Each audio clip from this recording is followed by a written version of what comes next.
Okay, so I don't know if this is like a thing that's happening or if this is just something that happened to me, but I had an Amazon package coming today, and my Amazon app said that it was about to be here, and I heard someone knock at the door, so I obviously got really excited, and I came over to the door, and I was like, my Amazon package is here.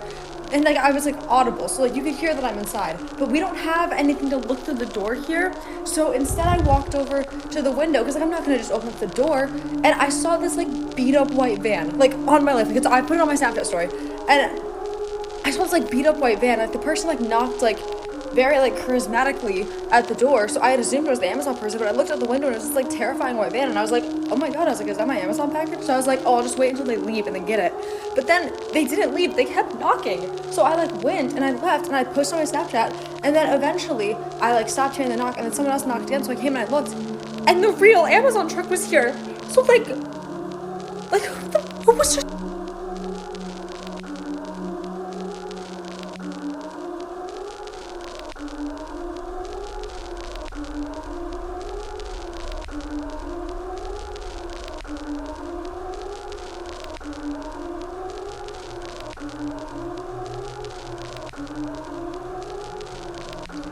If I don't make it out alive, Alyssa, please post this on my TikTok, but basically I think there is a squatter in my apartment.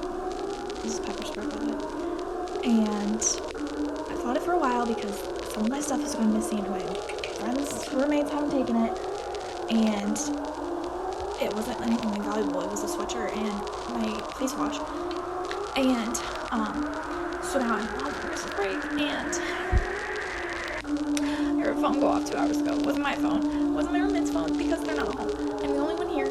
So, in conclusion, the only possibility is that it's a squatter in my apartment. And I'll show you where the squatter lives. So, like, this is the vent we think the squatter gets in through, and we can't open this closet. That's why we think he lives there.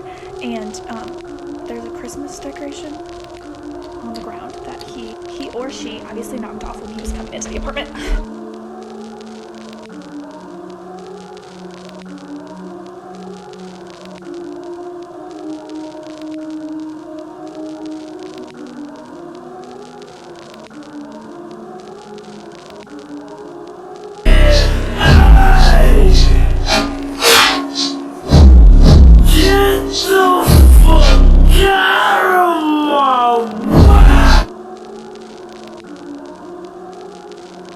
This sounds totally made up until you listen to the police report. In the early 90s, a teenage girl started to see these shadowy figures that would come into her room at night and crawl all around her room and even grab at her legs. At the same time, her health began to rapidly deteriorate, which ultimately led to her death, which doctors never understood. A few days after her death, her sister woke up to a whistling sound and saw a creature crawling around her room with no face. The same night, her mom was ripped out of bed by someone. The father calls the police, who come over, they search the house, they don't find anything, it's all quiet. As they're about to leave, they hear something. Horrifying screams coming out of the bedroom. They run inside, no one's in there, but there are these huge gashes on the wall that were not there before. The police get out of there. In the police report that was filed immediately after this house call, the chief inspector and the 3 officers that were there that night swear they saw and heard the same things as the family, which means the police officially believed that the house was haunted.